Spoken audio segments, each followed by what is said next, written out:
സുഹൃത്തുക്കളെ എല്ലാവർക്കും നമ്മുടെ പുതിയ വീട്ടിലേക്ക് സ്വാഗതം. ഇന്ന് ഞാൻ നിങ്ങളുടെ അടുത്ത് പറയാൻ വന്നിരിക്കുന്ന ഒരു വിഷയം, അല്ലെങ്കിൽ നിങ്ങളുടെ അടുത്ത് ഞാൻ പറയാൻ വന്നിരിക്കുന്ന ഒരു കാര്യം എന്തെന്ന് ചോദിച്ചു കഴിഞ്ഞാൽ, വിജയ് എന്ന് പറയുന്ന ഇളയ ദളപതി എന്നൊക്കെ പേരിൽ അറിയപ്പെടുന്ന തമിഴകം നിറഞ്ഞു വാഴുന്ന, അല്ലെ തമിഴകത്തിലുള്ള എല്ലാ ആളുകളുടെയും സ്നേഹങ്ങളുടെയൊക്കെ ഒരു പ്രതീകമൊക്കെ ആയിട്ടുള്ള, എല്ലാ ആളുകളും ദൈവതുല്യനായിട്ട് കാണുന്ന ഒരു മനുഷ്യൻ വിജയ് എന്ന് പറയുന്ന ഒരു നടന്റെ കുറച്ച് കാര്യങ്ങളെ പറ്റി പറയാനാണ്.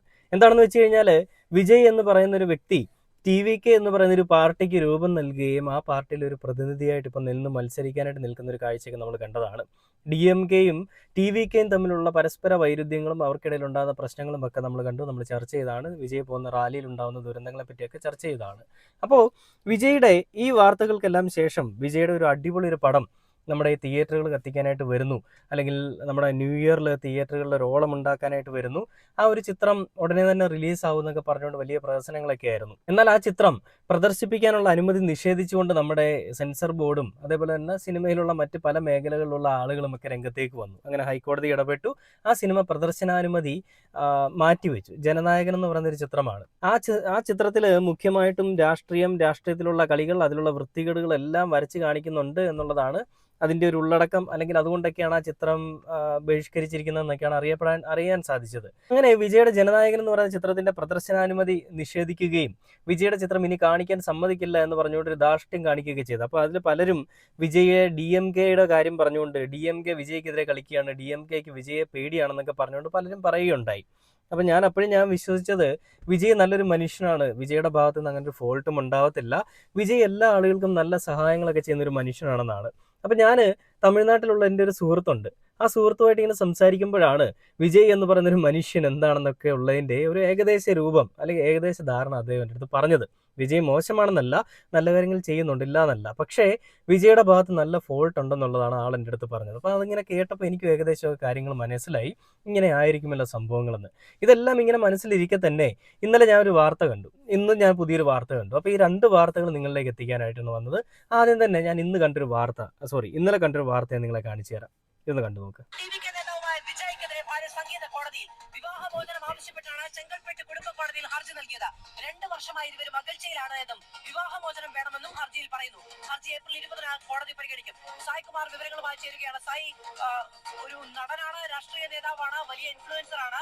തമിഴ്നാട് രാഷ്ട്രീയത്തിൽ കുടുംബ വിഷയങ്ങൾ എന്ന് പറയുന്നത് കുടുംബ വിഷയമായി മാത്രം പരിഗണിക്കപ്പെടുന്ന ഒന്നല്ല. പ്രത്യേകിച്ചും രാഷ്ട്രീയ പ്രഖ്യാപനവും പരിപാടികളുമായി മുന്നോട്ട് പോകുമ്പോൾ വിജയ് മാധവ് തെരഞ്ഞെടുപ്പ് അടുത്തിരിക്കെ മുഖ്യമന്ത്രി സ്ഥാനാർത്ഥിയായി കന്നി അംഗത്തിനിറങ്ങാൻ പോകുന്ന വിജയ്ക്കെതിരെ ഗുരുതരമായിട്ടുള്ള ആരോപണങ്ങളാണ് ഭാര്യ സംഗീത ഈ ഹർജിയിൽ പറയുന്നത്. 2021 മുതൽ നടൻ വിജയ്ക്ക് മറ്റൊരു നടിയുമായി ബന്ധമുണ്ടെന്നും അന്ന് തന്നെ താൻ ഇത് മനസ്സിലാക്കിയെന്നും, എന്നാൽ ഈ ബന്ധം അവസാനിപ്പിക്കും എന്ന് വിജയ് തനിക്ക് വാക്ക് നൽകിയെന്നും, പക്ഷേ അതുണ്ടായിട്ടില്ല. അതിനുശേഷവും ഈ നടിയുമായി വിജയ് ബന്ധം തുടർന്നു എന്ന ആരോപണമാണ് ഇപ്പോൾ ഭാര്യയായ സംഗീത ഈ ഹർജിയിൽ പറയുന്നത്. ഇതുമൂലം തനിക്ക് വലിയ ഒറ്റപ്പെടലും മാനസിക സംഘർഷവും ഉണ്ടായി. അതോടൊപ്പം ഈ വിവാഹ മോചനത്തിന് വിജയ് തയ്യാറാകുന്നില്ല എന്നുള്ളൊരു കാര്യം കൂടി സംഗീത പറയുന്നുണ്ട്. എന്തായാലും ഏപ്രിൽ 21 കോടതിയിൽ ഹാജരാകാനാണ് ഇപ്പോൾ കോടതി ആവശ്യപ്പെട്ടിരിക്കുന്നത്. വലിയ വിവാദം, ഈ തെരഞ്ഞെടുപ്പ് സമയത്ത് വലിയ വിവാദം ഉണ്ടാക്കുന്ന ഗുരുതരമായിട്ടുള്ള ആരോപണങ്ങളാണ് ഇപ്പോൾ ഉള്ളത്. എന്തായാലും ഇവർ ഒരേ വീട്ടിലാണ് കഴിയുന്നതെങ്കിലും ഈ ഒരു പ്രശ്നത്തിന്റെ പേരിൽ കഴിഞ്ഞ കുറെ നാളുകളായി അകൽച്ചയിലായിരുന്നു. ഇതിൽ പറയുന്നത് വിജയും ഈ പറയുന്ന വിജയുടെ ഭാര്യയുമായിട്ട് അധികം ബന്ധത്തിലുണ്ടായിരുന്നില്ല, അല്ലെങ്കിൽ അവർ തമ്മിൽ വലിയ നല്ലൊരു ചേർച്ചയിലായിരുന്നില്ല എന്നാണ് പറയുന്നത്. ഇതിപ്പോ എനിക്ക് തോന്നുന്നില്ല DMKയുടെ കളിയാണെന്നോ വിജയെ പെടുത്താൻ വേണ്ടിയിട്ടുള്ള കളിയാണെന്നോ ഉള്ളത്. കാരണം ഇത് വിജയുടെ കുടുംബത്തിൽ നടന്നൊരു സംഭവമാണ്. വിജയുടെ ഭാര്യ തന്നെ വന്നിട്ട് പരാതി നൽകുകയാണ്. വിജയ്ക്ക് പരസ്ത്രീ ബന്ധമാണ്, വിജയ്ക്ക് മറ്റുള്ള ആളുകളുമായിട്ട് ബന്ധമാണ്, ഒരു നടിയുമായിട്ട് ബന്ധമുണ്ട്. അത് പലപ്പോഴായിട്ടും താൻ പറഞ്ഞിട്ടും വിജയ് അത് നിർത്താൻ തയ്യാറായിട്ടില്ല എന്നൊക്കെ ഉള്ളതാണ് പറയുന്നത്. ആ നടി തൃഷയാണെന്നൊക്കെയാണ് പലരും പറയുന്നത്. എനിക്കങ്ങനെ തോന്നുന്നില്ല. എന്തുവല്ല ആണെങ്കിൽ ആയിക്കോട്ടെ, അല്ലെങ്കിൽ അല്ല. അപ്പം അങ്ങനെ വിജയ് ഈ തിരശ്ശീലയിലൊക്കെ നമ്മൾ കാണുന്ന, അല്ലെ ബിഗ് സ്ക്രീനിൽ നമ്മൾ കാണുന്ന വിജയ്ക്ക് അപ്പുറം ഒരു രാഷ്ട്രീയ പ്രവർത്തകൻ എന്ന നിലയിലും നമ്മൾ വിജയെ പലപ്പോഴായിട്ട് ജഡ്ജ് ചെയ്തിട്ടുണ്ടല്ലേ. ഒരു ജഡ്ജ്മെന്റ് അല്ല, വിജയ് എന്ന് പറയുന്ന ഒരു മനുഷ്യനെ പറ്റി നമ്മൾ സംസാരിച്ചിട്ടുണ്ട്. എന്നാൽ റിയൽ ലൈഫിൽ വിജയ് എന്താണെന്നുള്ളതിൻ്റെ ഒരു നേർക്കാഴ്ചയാണ് നമ്മൾ ഈ വിജയുടെ ഭാര്യയിൽ കൂടി നമ്മൾ കാണുന്നത്. പല ആളുകളും വന്ന് കമന്റ് ബോക്സിൽ പറയുന്നുണ്ട്, വിജയ് പാവമാണ്, വിജയ്ക്ക് ഒരു കുഴപ്പവുമില്ല, വിജയെ പറ്റി ഇങ്ങനെ DMK പ്രവർത്തകരെല്ലാം കൂടി പറഞ്ഞുണ്ടാക്കുന്ന ഒരു കഥയാണ്, അല്ലെ അവർ മെനഞ്ഞൊരു കഥയാണെന്നൊക്കെ പറയുന്നുണ്ട്. മക്കളെ, ഈ വിജയുടെ കുടുംബത്തിൽ നടന്നൊരു സംഭവം, അതിലെങ്ങനെയാണ് DMK ഇടപെടുക? ഇനി അത് മാത്രമല്ല, ഞാൻ ഇന്ന് കണ്ടൊരു പോസ്റ്റ് ഉണ്ട്, അതോടെ ഞാൻ നിങ്ങളുടെ അടുത്തൊന്ന് പറയാം. വിജയെ സോഷ്യൽ മീഡിയയിൽ അൺഫോളോ ചെയ്ത് മകൻ എന്ന് പറഞ്ഞിട്ടാണ് ഒരു പോസ്റ്റ് നമ്മുടെ റിപ്പോർട്ടർ ചാനൽ പുറത്തുവിട്ടിരിക്കുന്നത്. വിവാഹമോചന വാർത്തയ്ക്ക് പിന്നാലെ വിജയുടെ മകനായ സഞ്ജയ് ജെയ്സൺ സോഷ്യൽ മീഡിയയിൽ അച്ഛനെ അൺഫോളോ ചെയ്തിരിക്കുകയാണ്. അങ്ങനെ ഒരു വാർത്തയും വന്നിട്ടുണ്ട്. അപ്പോൾ ഇതിൽ സ്റ്റാലിൻ പറഞ്ഞിട്ടാകും അല്ലേ എന്നൊക്കെ പറഞ്ഞുകൊണ്ട് വീണ്ടും കമൻറ്റുകളുണ്ട്. സ്വന്തം അച്ഛൻ അത്ര നല്ലതല്ല എന്ന് തോന്നിയത് കൊണ്ടായിരിക്കണമല്ലോ മകൻ ആ അച്ഛനെ അൺഫോളോ അല്ലെങ്കിൽ ഫോളോ എന്ന് പറയുന്ന സാധനമല്ല റിയൽ ലൈഫ്. ഇതൊക്കെ സോഷ്യൽ മീഡിയ ആണല്ലോ, സോഷ്യൽ മീഡിയയുടെ കാലഘട്ടങ്ങളൊക്കെ ആണല്ലോ.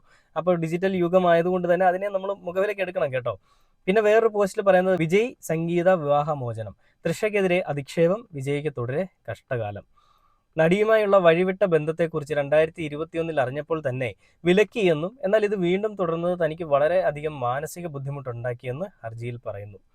ഇതിൽ വേറൊരു കാര്യം കൂടി നമ്മൾ ചിന്തിക്കേണ്ടതായിട്ടുണ്ട് കേട്ടോ. അതായത് ഇതിൽ വേറൊരു കാര്യം കൂടി നമ്മൾ ചിന്തിക്കേണ്ടതുണ്ട് കേട്ടോ. കാരണം 2021 ഈ സമാന സംഭവം ഈ പറയുന്ന വിജയുടെ ഭാര്യ കണ്ടുപിടിക്കുന്നതും വിജയുടെ ഭാര്യയ്ക്ക് അന്നു മുതൽ ബുദ്ധിമുട്ടുണ്ടായതും വിജയുടെ ഭാര്യ വിജയെ താക്കീത് കൊടുത്ത് നിർത്തിയതും.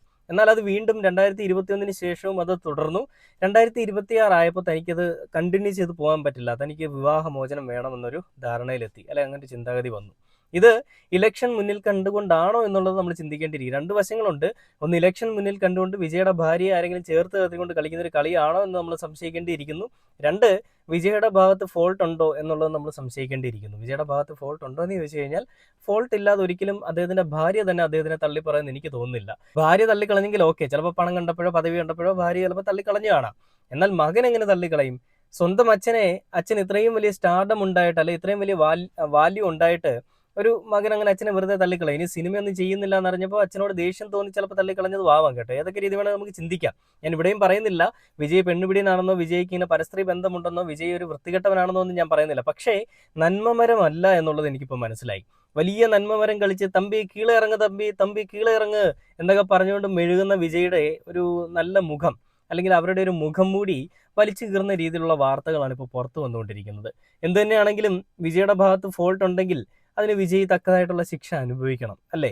അതായത് അവർ തമ്മിൽ ശിക്ഷ എന്ന് പറയുന്നത് പിടിച്ച് അകത്തിടുക എന്നൊന്നുമല്ല, വിജയ് അത് തെളിയിക്കണം വിജയുടെ ഭാഗത്ത് ഫോൾട്ട് ഉണ്ടോ ഇല്ലയോ എന്നുള്ളത്. അല്ലാതെ വിജയ് പാവമാണ്, വിജയ്ക്കെതിരെ DMK കളിക്കുന്ന കളിയാണെന്നൊക്കെ പറഞ്ഞുകൊണ്ട് മെഴുകാൻ വരുന്ന മക്കളൊക്കെ നീയൊക്കെ വെറും അന്തം ഫാൻസാണ്, അന്തം മണ്ടന്മാരാണ്. അതുകൊണ്ട് ഇങ്ങനെ മൂടത്തരം തലയിൽ കയറി ഇരിക്കാതെ വിജയുടെ ഭാഗത്ത് ശരിയുണ്ടോ തെറ്റുണ്ടോ എന്ന് മനസ്സിലാക്കി സംസാരിക്കാൻ ശ്രമിക്കണം. വിജയ് എന്താണ് കാണിച്ചു കൂട്ടിയിരിക്കുന്നത് എന്നുള്ളത് നമുക്ക് ആർക്കും അറിയില്ല. അത് അവരുടെ ഭാര്യയ്ക്കും മക്കൾക്കും ഒക്കെ അറിയാവുന്ന കാര്യങ്ങളാണ്. അതുകൊണ്ട് തന്നെ വിജയുമായിട്ട് ഇനി ഒരു ബന്ധമുണ്ടാവില്ല എന്നുള്ളൊരു ഡിസിഷൻ അവരെടുക്കുകയുണ്ടായി. അതിൻ്റെ ബാക്കി കാര്യങ്ങളൊക്കെ നമുക്ക് എന്തായാലും വരും ദിവസങ്ങളിൽ അറിയാം. എന്തായാലും നന്മമരമല്ല, നന്മമരം കളിച്ച് വലിയ രീതിയിൽ നടക്കുന്ന അണ്ണൻ പിടി വീണ് അല്ലെങ്കിൽ അണ്ണന് ലോക്കിലായിരിക്കുന്നു എന്നുള്ളതിൻ്റെ ഒരു വാർത്തയാണ് നിങ്ങളിലേക്ക് ഞാൻ എത്തിക്കുന്നത്. അപ്പോൾ ഇനിയും ഇതിലും നെഗറ്റീവ് പറയാനും പൊങ്കാലയിടാനും വരുന്നവരുണ്ടെങ്കിൽ സ്വാഗതം, സുസ്വാഗതം. നമ്മളുടെ കമൻറ്റ് ബോക്സ് നിങ്ങൾക്കെല്ലാം വേണ്ടി ഓപ്പൺ ആണ്. Okay, by.